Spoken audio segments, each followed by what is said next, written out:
महान कथाकार प्रेमचंद की जयंती के अवसर पर आज पटना के IMA हॉल में कर्ज मुक्ति महिला सम्मेलन का आयोजन हुआ।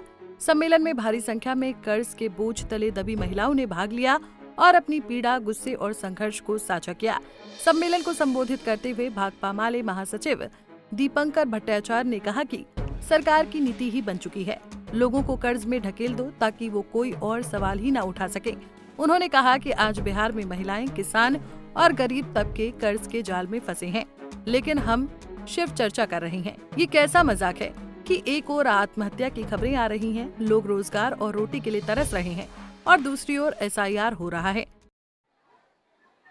तो 20 साल से हैं और 20 साल से उन्होंने इतनी गरीबी पैदा की, इतनी बेरोजगारी पैदा की कि लोगों को आत्महत्या करने के लिए मजबूर होना पड़ा। इसीलिए नीतीश जी को तो सबसे पहले माफी मांगना चाहिए, अपनी जो विफलता है उसको कबूल कर लेना चाहिए। और इसीलिए जो आज कह रहे हैं कि हमने 20 साल में इतना विकास किया, वो तो पूरे सरासर झूठ है।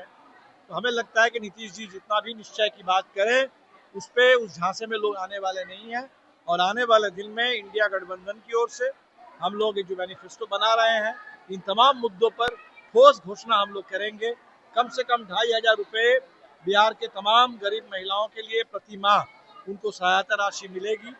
जो पेंशन की बात है, वो 1500 से 2000 रुपये तक पेंशन की गारंटी होगी।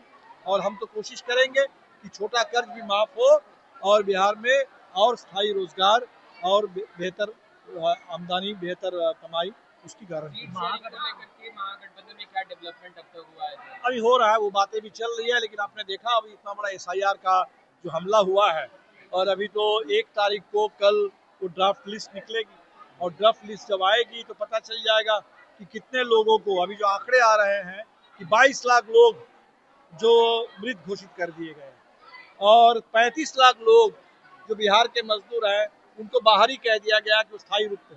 अभी यहाँ गांव में लोग बोल रहे हैं कि माइक्रो फाइनेंस के आतंक के चलते लोग डर के मारे भागे हुए फिर रहे हैं। अब उनको कह दिया कि बाहरी है, उनका नाम वोटर लिस्ट से छांटा जा रहा है। तो अभी इस पर भी हमको लड़ना पड़ रहा है। तो हर मुद्दे पर हम लोग लड़ते हुए आगे बढ़े। सीट शेयरिंग पर अभी बात हो रही है। सीट शेयरिंग को लेकर के बात शुरू हुई है, बात आगे बढ़ेगी। दीपांकर ने कहा कि आज की चर्चा एक आंदोलन की शुरुआत है। कर्ज का सवाल अब बिहार चुनाव का सबसे बड़ा सवाल बनना चाहिए। हम सब मिलकर इसे गांव-गांव, गली-गली पहुंचाएंगे। जिन्होंने अपनी जान दी, उनके प्रति हमारी संवेदना है, लेकिन हमें और लोगों को इस रास्ते से रोकना है। मिलकर ही इसका रास्ता निकलेगा। पंजाब केसरी टीवी के लिए पटना से संजीव कुमार की रिपोर्ट। हमसे जुड़े रहने के लिए हमारे YouTube चैनल को सब्सक्राइब करें और नई वीडियो की नोटिफिकेशन के लिए बेल आइकॉन को दबाएं।